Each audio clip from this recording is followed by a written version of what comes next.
नमस्कार दोस्तों, आज मैं फिर आपके लिए एक अनुपात का क्वेश्चन लेकर आया हूं जो रेलवे में पूछा गया क्वेश्चन है। ये रेलवे में पूछा गया क्वेश्चन है जिसको मैं बहुत ही आसानी से आपको सॉल्व करवाऊंगा और कॉन्सेप्ट क्लियर करवाऊंगा कि अनुपात का जब भी क्वेश्चन पूछे तो हम कैसे बहुत आसानी से इसको बना सकते हैं। आप कॉन्सेप्ट क्लियर करो, आराम से बन जाएगा। ये तो क्वेश्चन क्या है हमारा, ए का 30% इक्वल टू बी का 0.25 इक्वल टू सी का 1/5 हो तो ए बी सी का मान पूछ रहा है। ए अनुपात बी अनुपात सी कितना होगा। तो ए का 30%, इसको सॉल्व करते हैं। चलिए, ए का 30% तो 30A/100 लिख सकते हैं आराम से लिख सकते हैं इसको। इक्वल टू बी का 0.25, तो ये पॉइंट को हटाएंगे तो ये 25B पॉइंट को हटाएंगे 100, ये भी हो जाएगा। इक्वल टू सी का 1/5। का मतलब पता ही दोस्तों गुना होता है, का मतलब गुना होता है। तो सी का 1/5 तो C/5, ये आपको क्वेश्चन में दिया गया है। तो इसको हम सॉल्व करते हैं। ये 0 ये गया, 3A/10, 25 चौके 100, B/4 और ये C/5। अब हम इसमें A, B और C का वैल्यू निकालेंगे। और कैसे निकालेंगे, बहुत ही सिंपल है। इसको तीनों को मान लीजिए के माना। ये आपको कॉन्सेप्ट के लिए बता रहे हैं, आपको इतना लेंदी किसी कम्पिटिटिव एग्ज़ाम में बनाना नहीं है। ये समझा रहा हूँ मैं आपको क्योंकि बेसिक क्लियर होगा तभी आप किसी मैथ को, किसी भी क्वेश्चन को कर पाओगे। तो इसमें दिया गया 3A/10 B/4 C/5 equal to K। तो समझ लो कि सारा बराबर है, तो इसको हम ऐसे लिख सकते हैं 3A/10 बराबर K। ठीक है, 3A/10 बराबर K। इसका बराबर इतना, इसका बराबर इतना, तो इसका बराबर इतना भी है। ठीक है, अब इसको लिख सकते हैं B/4 इक्वल टू K। इसको भी ऐसे लिख सकते हैं C/5 इक्वल टू K। ठीक है, तो इसमें A का मान क्या निकलता है मेरा, A का मान निकलता है दोस्तों, तोड़ के देख लेना, 10K cross multiply divided by 3। ठीक है, am I राइट।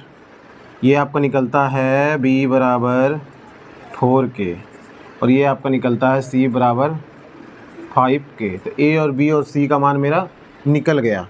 तो अब हम इसको सिंपली पुट करेंगे। A अनुपात B अनुपात C पूछ रहा है ना हमारा, A अनुपात B अनुपात C। तो A का मान निकल गया हमारा 10K डिवाइडेड बाई 3, B का मान निकल गया 4K, अनुपात C का मान निकल गया 5K। अब एक चीज़ आपको, इसके नीचे कुछ नहीं है तो 1 है। अब एक चीज़ आपको मैंने सिखाया था कि ऊपर ऊपर अगर सेम रहता है या नीचे नीचे सेम रहता है तो हमारा कट जाता है, मतलब ये ख़त्म हो जाता है। तो बच गया हमारा 10/3 अनुपात 4/1। तो इसको हम 4 ही लिखते हैं, या चलो 1 आपको समझाने के लिए लिख देता हूँ।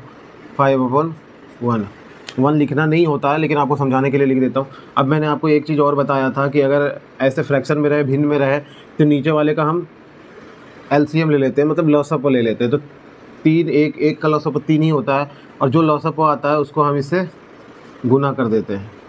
ठीक है, इससे हम इसको गुना कर देते हैं। इतना तो आपको मैंने पिछले वीडियो में समझाया ही था अनुपात वाले क्लास में। तो इसमें क्या हो गया, ये हो गया 10:12:15। यही आपका आंसर हो गया। तो बहुत ही आसान था, ये तो समझाने के लिए इतना लेंदी प्रोसेस हुआ, लेकिन अगर आपको बहुत ही आसानी से बनाना है तो इतना इक्वल टू K लिख दो, A का मान, B का मान, C का मान पुट कर दो, सीधा से निकल जाएगा। बहुत ही आसान है। इसको कुछ ही सेकंड में, आपको 1 मिनट का भी टाइम नहीं लगेगा अगर आप इसको सही तरीके से सॉल्व करते हो। तो जो टाइम लगना है कैलकुलेशन में ही लगना है और कुछ भी टाइम नहीं है इसमें। बहुत ही आसान है, कॉन्सेप्ट क्लियर होना चाहिए। आपका 1 नंबर कोई नहीं रोक सकता है और कोई नहीं काट सकता है। तो आशा करता हूँ कि एक और मेरा अनुपात का क्वेश्चन आपको बहुत पसंद आया होगा। ऐसे आप मेरे क्वेश्चन से एक बेसिक क्लियर कर लो, कॉन्सेप्ट मेरे वीडियो के माध्यम से आप अपना कॉन्सेप्ट क्लियर कर लो, बेसिक जो भी है क्लियर कर लो। और आपको कुछ भी पूछना हो मुझसे तो ज़रूर कमेंट बॉक्स में पूछो, मैं उससे रिलेटेड ज़रूर वीडियो बनाऊँगा ताकि आपको उससे सहूलियत मिले। आगे जो भी आपको क्वेश्चन हो, मन में ना रहे, कोई डाउट ना रहे, इसलिए आप मुझसे ज़रूर पूछो कमेंट बॉक्स में, मैं आपको ज़रूर बताऊंगा। डायरेक्ट बताऊं या वीडियो के माध्यम से बताऊं, मैं बताऊंगा ज़रूर। तो चलिए मिलते हैं एक और अच्छे वीडियो के साथ, तब तक के लिए जय हिंद।